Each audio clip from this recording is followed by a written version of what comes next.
Hi, everybody, and welcome back to the Rise podcast with me, your host, Katie Oman, book coach, author, women's empowerment coach, and all around a fabulous human being. I have created the Rise podcast because I believe in the power of women's stories, and I know they have the power to inspire us, to empower us, and to make us feel less alone. And having these conversations with amazing women empowers me, so I'm hoping that it gives you some light as well. And I have another fabulous woman here with us today. I'm so happy that she says yes. Like, I've been wanting to go for a while, but she's very, very busy. So I'm so happy that she agrees and we could fit this in. So I want to introduce you to the wonderful Luana Ribeira. She is amazing. And Luana, just thank you so much for being here today with me. I so appreciate it. Oh, Katie, what lovely words. And thank you so much. It's an honour to be here. Oh no, honestly, well, we're both honoured because and I know we're going to have a good chat because we always do, right? And whenever you and I talk, we always end up putting the worlds to rights. So I'm sure this is going to be a good old chat. Oh, bless you. But let's start as ever with this podcast with you introducing yourself to the rest of us. So who are you? What do you do? And all that beautiful stuff. My name's Luana Ribeira. I run Dauntless PR, which is basically getting coaches and entrepreneurs seen and heard on a huge level. I'm also an actress for indie movies, and I love things like kickboxing. I read. I'm a total book nerd. And I have 3 kids and I have lots of pets as well. Wow. So yeah, you have no time. Honestly, I'm surprised you've managed to fit this in because I know how unbelievably busy you are with everything. It's constantly with the spinning of the plates, right? So what can I say? I've got a lot. I don't feel comfortable unless I'm in chaos and I've got so much going on. Isn't that interesting? I feel like that. I moan about how busy I am, but then at the same time, when I'm not busy, I don't like it. What is that? Same. It's like, I think, sometimes I think I just crave a day of nothing. Then I have a day of nothing and I'm like, how can I fill it? Right, I need to do all the things. There's always about, as a mother and just being a woman in this world, there's always something to do, right? You know, there's never like, oh, I've done everything. So excited about things. Like, there's so many exciting things to do and to experience. That's true, absolutely. And you know, we have to make the most of our time while we have time, right? So you have to enjoy yourself, right? Absolutely. Oh, completely. That's what life's about, isn't it? Exactly. So Dauntless PR, because that's how I first discovered you, and we had a really good chat about everything, as we do. And so it's such a different field from the other women that I've spoken to. And I'm just interested, like, how was that even birthed into the world? Because it seems to me that I can't imagine even having that as an idea in my head, let alone creating it. So where was Dauntless born from? I created what I needed at one point in my life. I started my PR journey all the way back in 2011 when I worked for an agency. It was an actors agency, and I did the PR for that agency. That's where I learned a bunch of stuff. But I was not aligned with some of their practices. I didn't agree with some of their practices. I was quite naive. You know, I was told this is just how it is in the industry, and every time I tried to speak up, I'd be shot down saying, why are you doing this to the actors? Like, we're just building them up. But there was a lot of things going on that were dishonest. Yeah. And I didn't last long. You know, I did find the courage to leave. And that's not when I carried on with PR, though I did use that knowledge and the contacts that I built to keep going with my own PR. And I carried on with my acting during that time. You know, I just adore acting, and I carried on for a few years. I just worked as an actress, and then I opened an acting academy. And just naturally, you know, just because of the knowledge and the contacts I had, I found that I would just start getting actors onto TV, onto the radio, into magazines, like, you know, just not thinking anything of it really. And then I'll always remember this because it was a huge lesson. I remember my coach, my business coach at the time, saying to me, do have you ever thought about turning this into a program and offering it? And I was like, what, PR? How can I? Like, it's easy. Like, how could I possibly do that? And she was saying, well, that's why, that's why you should do this, because you find it easy. And it just blew my mind, because I guess I'd always associated struggle with success. And it blew my mind that I could, because as far as I was concerned, I was just putting people in contact with each other, like just basically what PR is. And so the seed was planted. I still didn't do anything with it. And then I had a big news story that broke out. And it was actually as a result of local press. I did a little local interview. It went absolutely crazy, and it led to one thing or another, and it went like really, really wild. But then a bigger news story came out when I was speaking to a journalist about one of my acting projects, film that I was in, and it ended up being about my personal life. So it ended up being about my marriage, and it went everywhere. And because it was so personal, I wasn't able to think clearly. I felt like a rabbit in the headlights. I knew how to get booked for PR. That wasn't the problem. The problem now was I needed somebody to hold my hand and guide me through it. And I tried calling a load of agencies, and I was just letting them know what was happening. And I was saying, look, I'm getting all of these offers from everywhere. I'm supposed to be on here tomorrow morning, on here. I don't know if what I'm doing is right. I was, I wasn't able to think clearly, because it was all new and scary and exciting. And I kept getting the same answer from everybody I spoke to, and that was, we can't help you. You're already getting all of these bookings. What can we do for you? And I was trying to explain what I needed, and nobody could help me. And anyway, I figured it out. I figured it out. And then I decided to offer, finally, I decided to offer what it was that I needed, which is so much more than just getting booked. Like, that's just one step. And this, Katie, like, that's just one step, isn't it? Like, so much more that comes with it. And so I wanted to offer the full package. I wanted to offer the support before, during, after. I wanted a community, a real family feel where people knew that they could come without judgment, that they could ask whatever they needed, that they could get the support that they were needed, and that they could be supported as they rise in visibility. Yeah, absolutely. Don't seriously underestimate how much inner work that's going to take. I mean, it's a lot. And also just more practical things like how to apply it to your business and all of these things.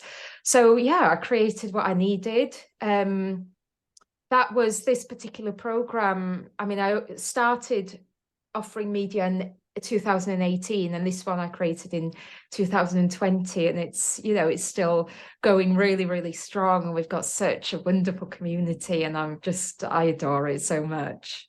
Oh, absolutely, can see that. And you talk with real passion, and it matters to you. You care. This is not just like, give me the cash and go away. This is like, you're invested emotionally in what you do, and you can really tell that.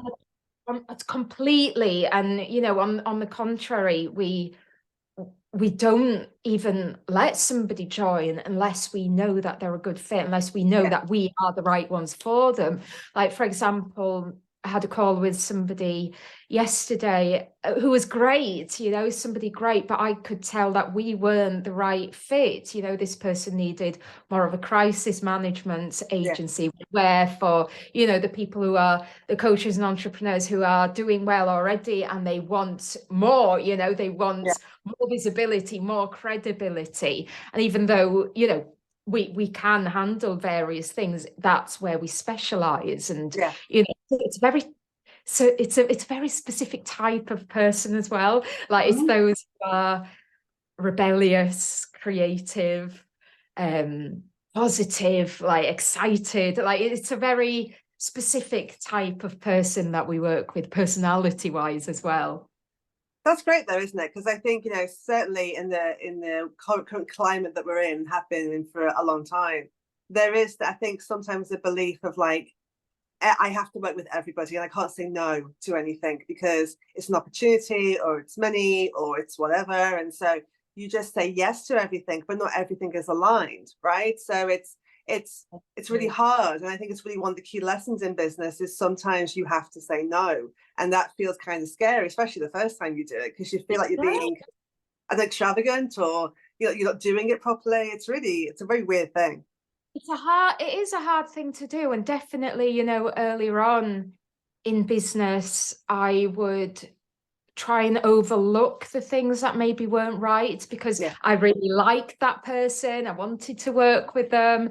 Of course, there's the finances as well when we're just building. And definitely, you know, I can think of a few people who I did work with who, you know, I adored them, but they weren't the right fit. And it always ends up being too expensive. It costs way more than what they're paying in the long run. You know, nothing is worth our peace. And where one person might not get us and what we do or see the value in it, but they might join anyway for whatever reason. Like there's so many more who really get it and who are absolutely buzzing by the things that we can offer. And that, you know, that was a gradual lesson for me, but I will not. I mean, I want to run my business on my own terms, and I absolutely will not drift away from that at all anymore. And I have done in the past, and I just it's so true. It's a really valuable lesson because, you know, I realize when you hear these quotes and they really hit, if you're not working on making your own dream come true, you're working on making somebody else's dream come true, right? And so, like, if you're going your own business, whatever that looks like, you have to do it your way because it's yours, right? It's just, but it's a confidence thing, I think. You know, especially when you start out, you don't really know what you're doing. You don't really know how to do it. So it's quite natural, I think, to copy or to be inspired by. But it's finding your own methodology and your own voice and your own creativity. Yeah, these things are really important, but they do take time, don't they? Completely. And you absolutely hit the nail on the head there. It's all about confidence, you know, like I definitely remember when I started out in this industry, because I don't have paper qualifications. Okay. So I remember feeling a bit like, am I qualified to do this? Like, is this okay? Like, and sometimes I'd have people challenge because the way we do things is very different to other agencies. Like, you know, completely different. And so I'd see things that other agencies were saying and I'd be like, oh my God, is it okay what we're doing? And it took time. It was all about time. It took time and experience to show, no, like what we are doing is absolutely the right way. And now I can say with 100% certainty, the way we do things is the right way. And anybody can come to me and say, oh, this is how you should be doing it. And I will completely back our way because I have in the past drifted from what we're doing because of opinions and what other people are saying. And then I've caught myself and I've come back. And every time we've come back, it's been explosive. And every time I've drifted away from it, you know, it hasn't been the right thing. Not only has it felt heavy, but the results haven't been the same either. Like our way works with our people. Like that's a key thing as well. Like with people who aren't the right fit, no, it's not going to work. But with those who are, like it really, really does. And then the other way wouldn't work with them. It's all about that thing, isn't it? The more we shine brighter and let people know who we are, the more the right people will find us and the more we'll repel the people who aren't supposed to be with us. And that's completely fine as well. Yeah, exactly. Because there's more than one coach, there's more than one PR agency, there's more than one, I don't know, therapist, there's more, whatever it is, there's more than one of you. And that's the way it should be. You know, I laugh when because as you know, I help people to write their own books and publish them. And I say, you have to know who your audience is and it's okay to have an audience. So, for example, my 11-year-old daughter is not going to read the same book as my 70-something-year-old uncle because it would be weird if they did. So it's okay. It's okay to have an audience. It's okay to know who they are because then you're presenting to the right people. And that's absolutely the way it should be. So important. So important. Yeah. And Yeah. the other opinions don't matter if they're not our ideal clients. Like, it doesn't matter. There's so many opinions everywhere we look. It's so easy that like when we go online, for example, you've got everybody there shouting their message. Their way is the only way. They're throwing shade at every other way. And it's so important to be certain in who we are and what we do, and not to be put off by that. Yeah, absolutely. So you mentioned at the start that you used to believe that to be successful, you had to struggle to get there. Do you still feel that way? I'm guessing the answer probably. And what was it that made you realize that that way of thinking maybe wasn't serving you? It was exactly that. I mean, it was, I noticed my own reaction, like the thought of doing something easy and charging for it filled me with horror. And I noticed that in myself, and I was like, okay, what is this? And I thought back to some of the things that I'd experienced growing up and things like that, and a lot of struggle that I'd seen, like from parents and stuff like that, building their own businesses and putting their heart and soul into it and failing and winning. And, that's what I've grown up with. So there's a lot of struggle that I've seen. But when I launched Dauntless, it never felt hard. Let me explain that, because I don't mean there hasn't been hard times. Yeah. I mean, it always felt right. Of course, there have been several challenges. Several of them, and they will always keep coming, and that's okay. That's just the nature, isn't it, of things? Absolutely. Yeah, but it's like it kind of felt right, and like it was meant to be, and everything just started flowing from one thing to another. Apart from the times when we have had hard times, is just going back to what I was saying a minute ago, is when I did find myself drifting off my path.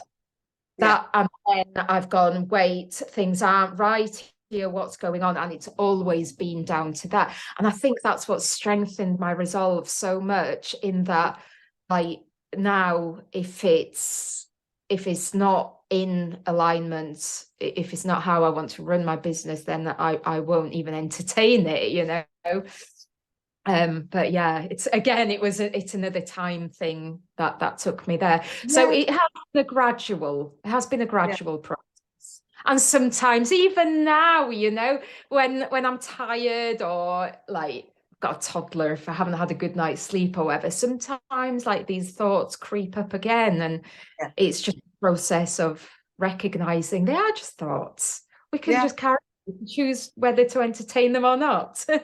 Exactly. It's like being in like your own little boat with a rudder, or a sail, and you're like constantly, the alignment is, that's my path.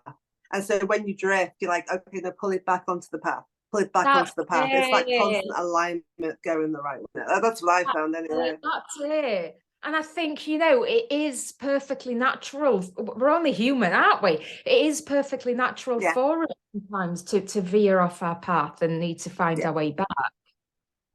So I keep asking myself the right questions, like over and over again. I'm always reevaluating who is my audience, my offers, my message. Like, it's a constant evolution. I think I posted the other day on Facebook, actually, that I just had clarity around my audience. I've been in business since 2006 is when I actually started in business, various businesses.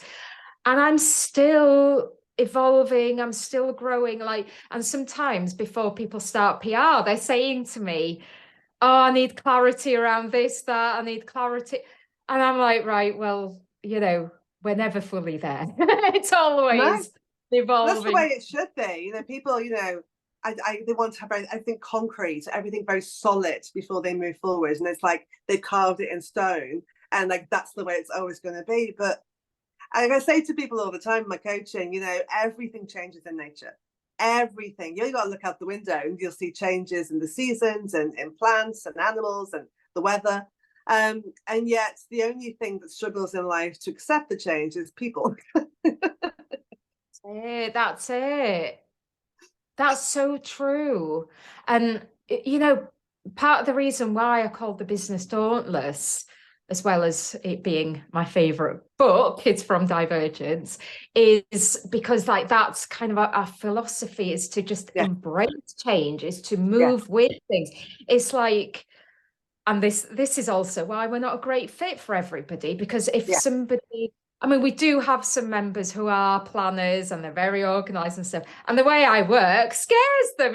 yeah, And they deal with it and they're fantastic. But the way I work, like where some agencies will spend the first 3 to 6 months planning, not sending a single pitch out, they will just be planning and creating these huge plans with bells and whistles. We get started the next day. Like it's the way I like to look at things, and new experiences, and this isn't just with PR but with life in general. It's like jumping out of a plane and building a mm, parachute on the way down. Is it terrifying? Absolutely. Is it exciting? Oh, yes. And it makes me feel alive. But with PR, it's so much more effective, okay? Because in those 3 months, our average booking rate is, well, it's not even our average, it's our minimum, is 1 placement a week. Not strictly yeah, every week, but that's the average. yeah, Imagine like if we don't even start pitching for 12 weeks, that's 12 placements that they would have, absolutely. minimum of 12. Mm, It blows my mind where we I will know. have a call and then we'll get on with pitching the next day and we'll Yeah, adjust the calls as we go. So yeah, it's way more effective. So absolutely. And I say that it works really for the right people, and that's brilliant. So, it really I, does. yeah, yeah, absolutely. So, just to kind of really get everyone kind of, very clear, I suppose. How do you see the importance of PR in terms of business? Because we haven't really spoken about that. For you, is it like one of the missing pieces that a lot of people don't focus on, and why is it so important? Yeah. So look, there are so many amazingly talented people out there, people who deserve to have the impact that they want and to be able to create real success in their business. Unfortunately, though, being extremely talented and deserving doesn't mean it's automatically going to happen. Like, people have these. Right, I went on LinkedIn the other day and I searched life coaches just out of interest, and 86,000 results came up. How Wow. many of those are actually going to have the real impact that most of them want? It'll only be a handful. Mm, And if we think of all the greats, Brené Brown, Mel Robbins, all the rest of them, the names that we recognize, the people who are really, really creating a big impact, what do they all have in common? Well, people, one, know who they are. yeah, Two, they pay attention. They listen to what they have to say. And that's exactly what PR does. yeah. Everybody you've heard of is getting PR. Like if we Hmm. look at, I had somebody ask me an interesting question on a call yesterday, actually, because I was talking about one of my members and I was saying she's in her 4th year with us now. And she said, 4th year? Why is she still with you then? If PR works, why is she still with you? And it kind of, I guess people can have this perception that it's a bit like coaching, where Yeah, you might do it for a short amount of time and then you're done. But if we look at people like Tony Robbins, he started PR in the 80s. Well, he's still getting PR. Of course, he's yeah, still getting. We'll always get PR. Kim Kardashian, the royals have 4 press offices. Why are all these people? Every single person we've heard of that's in the public eye, they all get PR. They've been yeah, getting PR for decades. Why? The one thing they all have in common is that they get PR. yeah, And that's because that a lot of people think that they're in the public eye because that they're in the media because they're famous, but actually it's the other way around. yeah. They Absolutely. and I'm not Yeah, saying things can't happen Like sometimes people might get called up, people might get noticed from a TikTok video or whatever and asked to come do a feature. But it's not going to be consistent, and consistent PR where you get omnipresence. That's where it's at. Yeah, absolutely. It's like, it's not just the first hit, it's then that continuation and building that and then managing it. Because like you said, with your experiences, it's not just about getting the bookings, it's also about the emotional side of it and the mental side of it, and managing that, because it's incredibly overwhelming and you just need someone just to kind of guide you through. Completely, yeah. And we always say to people, if there's no point starting PR even if you're not prepared to see it through. And that doesn't mean we don't tie people into our contracts, because that doesn't feel good to us. If somebody wants to leave, they're free to leave, that's completely fine. But it's the intention, like, because some PR can arguably do more damage than credibility, because if you're just going to one or two pieces, well, first people are going to assume it's pay to play, which is fine. There's nothing wrong with pay to play in the right, but it doesn't have the same credibility as somebody being chosen, but it still has the same amount of reach, depending on the publication, of course. But that's one thing. But another thing is that if they get a burst of PR and then they stop, well, the question is, when people Google search them, why is nobody interested in them anymore? Their last piece was a year ago. Why does nobody want to know about that, Yeah, absolutely. And your reputation and your credibility really are part of that package, aren't they? So it's like you say, it's that continuation continues that good reputation, continues that credibility, because then more people are going to take you seriously. That's it. Yeah. So it's showing, that you're here to stay. Yeah. Consistency counts for so much, like people want to know that they can depend on you, because let's be honest, so many people in this industry are flighty. They're here one minute, they're gone the next, they're making big promises one minute, next minute they're gone. They want people want to work with people who they can depend on. And constantly having these features coming out, it just carries so much credibility, like I always say, it's like referrals but on speed, because it's like big brands and celebrities that people already know and recognize. Yeah, absolutely. It's so true. And I totally agree with you and everything that you said. I understand PR from that perspective. And I think when you start out this journey, it's a bit like, it's a nice idea, but it's for like other people. It's like, for people who perhaps are more experienced or bigger names or whatever, and you're like, little old me, why would I want PR, right? But it's to understand that if you want to get to those big spaces, it's like you say, unless those rare occurrences happen, like Kate Moss was discovered on the street by all accounts. Yeah. They can happen for sure. Yeah, they do happen, but they're rare. Most people in the public eye, like you say, have had somebody behind them who have kind of created the opportunities and built up the reputation and supports them through that process. That's how they get to be a household name. Exactly. That's it. And a lot of people as well are unwilling to take the steps. Like they'd want, like a common thing that we get is people just wanting like their dream bookings. And that's great. Go for that from day one. Absolutely. They can happen very quick. But at the same time, pitch for others that are outside of that. Like, the beauty of PR is it's unlimited. Like you can go for all. You don't have to choose. Like omnipresence counts for so much. And it's also what you do with the features as well, not just that initial hit. And I'm just such a believer in taking control of our own future and making things rather than just waiting for things to happen by chance. Oh, for sure. I so absolutely. Don't wait for the light. You're definitely of that attitude as well. I know, like, whatever you want, you go out and create it, and I'm the same as well. Yeah, absolutely. I love that quote. I saw it once, made me laugh. It went, don't wait for the light at the end of the tunnel. Go and light that bitch up yourself. Right? That's it. That's it. 100%. I love it. So we kind of look back a little for a minute. Knowing what you know now and all of the journey that you've had and all the lessons you've learned and all of the people that you've met, If you could go back and, you managed to grab a DeLorean and go back to the future slightly and go back to that 18-year-old version of yourself, what would you say to her? And more importantly, would she listen? No, probably not. Look, when I was 18, I was a completely different person. I was very, I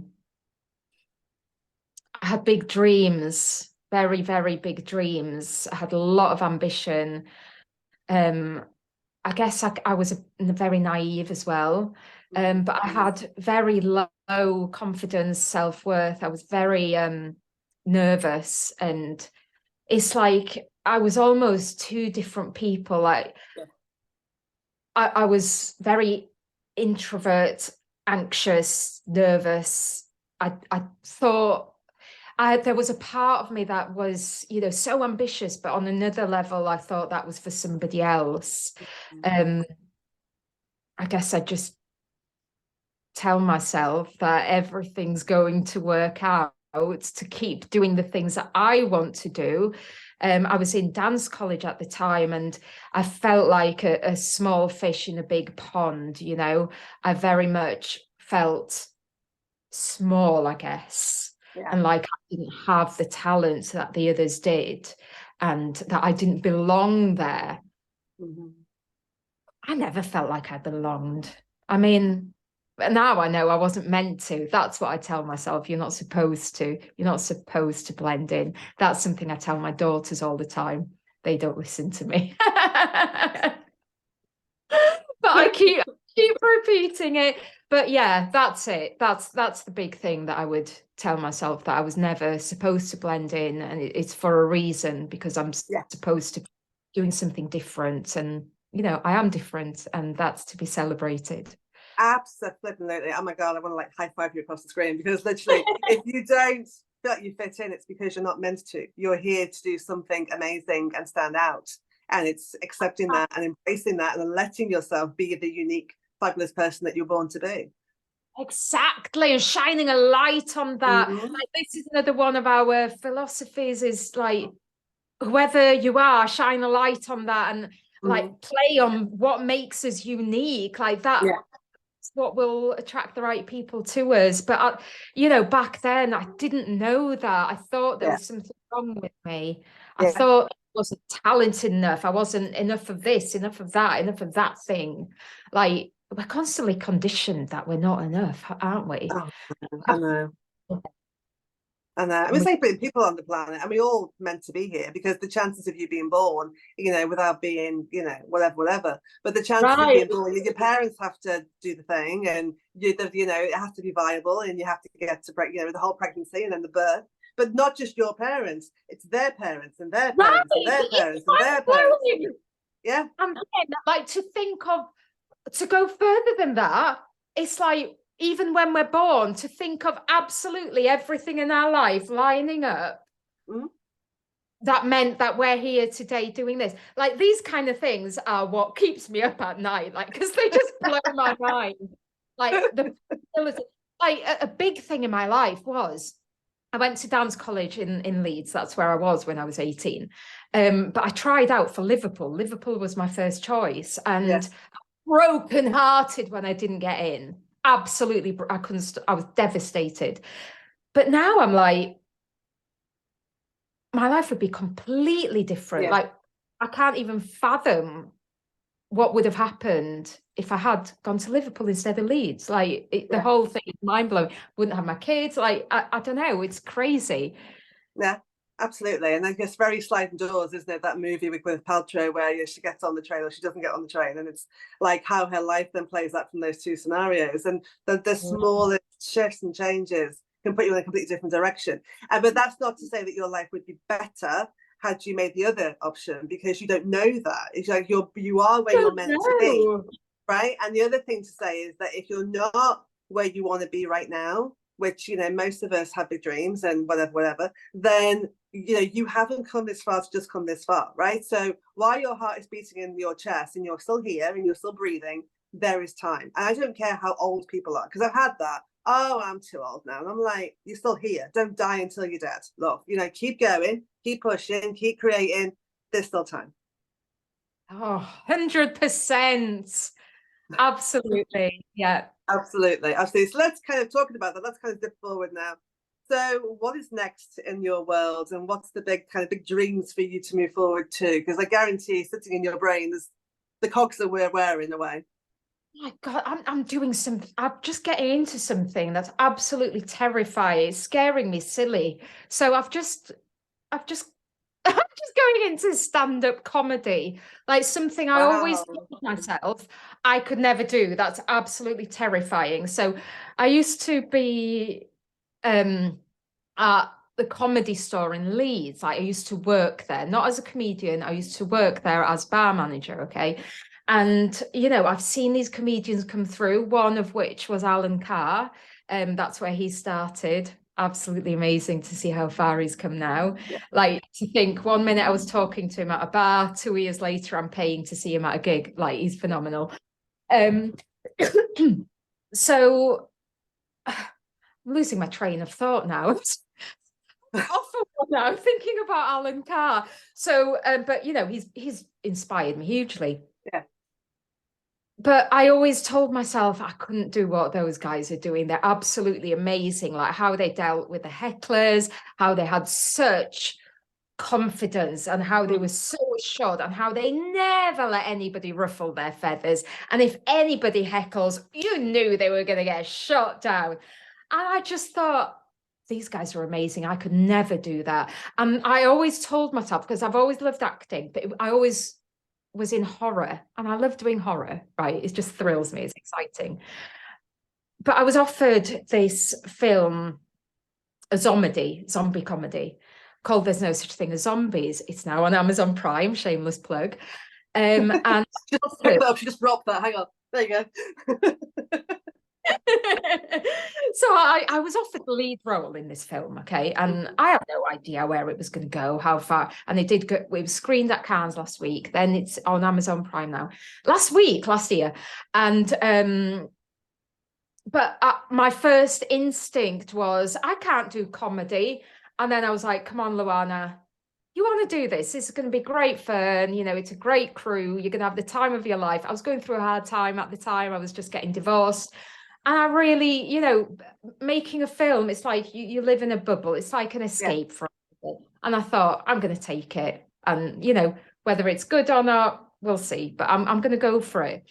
And then I didn't see it until it had its premiere at Cannes. And I had a meltdown the night before because I didn't know. I hadn't seen it. I didn't know how it was going to turn out. In my head, it was going to be like, I was going to be terrible, not the film. Yeah.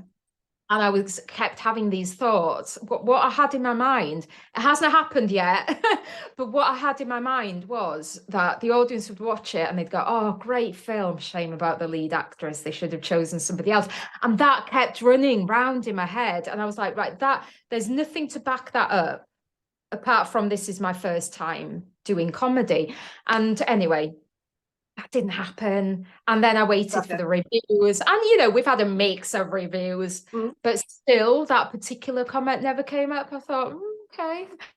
And then I thought, this year in Cannes, we're releasing a comedy sketch show. So I had an offer by Eddie Bamiki, who's the same director, to do a sketch show called It's Luana. So it's all centered around me. It has a very diverse cast as well. And it's sketches with bits of stand-up. So I had to do some stand-up for that. I didn't know if it was going to be any good or not, but I got laughs in all the right places. And then I was offered a spot in this year's Fringe that I'm doing in July through one of my members, actually. One of my members who I work with, who's fantastic, Juliet. I thought, do you know what? Can I do this? And I thought, well, I'm going to do it. We'll find out on the day, but I'm gonna go for it. That's what I'm preparing for now. And I've been offered another gig as well for Kent Animal Sanctuary, which I'm really excited about that one. I'm a huge animal lover, you see. Yeah. So that's a charity gig. So that's what I'm doing at the minute. Wow, that's so inspirational. That's like, go out that comfort zone, try something new. Don't be afraid. If it doesn't work, then, you've given it a go. I read, there's a wonderful quote, isn't there, by Teddy Roosevelt that basically called The Man in the Arena. And it's not the ones on the sideline who matter. It's the man in the arena with his face smeared with dirt and blood who really matters. And it's, you know, in this world of social media, we're all like, you know, the trolls and the commenters, everyone's got an opinion, like you said. But, you know, if you really are that kind of, rather than throwing shade and hate at people, you have a go. And you're out here doing it. And, you know, will it be like the thing? We don't know. But the thing is that you're trying and you're going to be open to it and follow the path. Right? I'm loving it at the minute. Like, this is the thing as well, isn't it? Like, it's about the process. It's about the journey, not being so fixated on the outcome. Like, I know what I want, Netflix special, but at the moment, I just love preparing so much. I love rehearsing. I love finding the funny in different situations, and it's changed my outlook on life. And that is what all about it. Yeah, that's amazing. So watch this space, right? When we see her on Live at the Apollo or all these things, we go, okay, I remember when I watched her podcast. Watch this space. The Netflix special, I'm telling you, she's manifested it now. It will happen, right? That's it. Put it out there. Oh, bless you, Luana. Look, seriously, I knew in my heart this was going to be an amazing chat, and I'm not disappointed. It was wonderful, and I just thank you for having it. And honestly, it's lit me up. So, anybody who's watched this that kind of wants to find out more about Dauntless PR or about you personally, like, where do we find you? dauntlesspr.com, or find me on social media, Luana Ribeira. Good. I'll put all the links down here. So once you finish watching this, go and have a look and check her out, because she's fabulous. And I hope you agree with me on that. She is like a human unicorn, especially with that hair. Oh, Katie, thank you. Oh, bless you, darling. Thank you so much. And just, you know, keep shining, keep like, spreading that love, and keep helping the rest of us to shine as well. You're marvelous. You truly are. Oh, thank you so much. It really has been absolutely incredible to catch up with you again and to be on here. You're welcome, my darling. And I thank you for watching. I hope this has like sparked something in you, or I don't know, it's kind of opened your mind a little bit. And like I say, if that's the case, go and check her out, because she is fabulous. But thank you for watching, and I hope that you guys have a bad day, not a bad day, a fabulous day. Don't have a bad day. No, Katie, slip of the tongue. That's a Freudian slip right there. Have a fabulous day.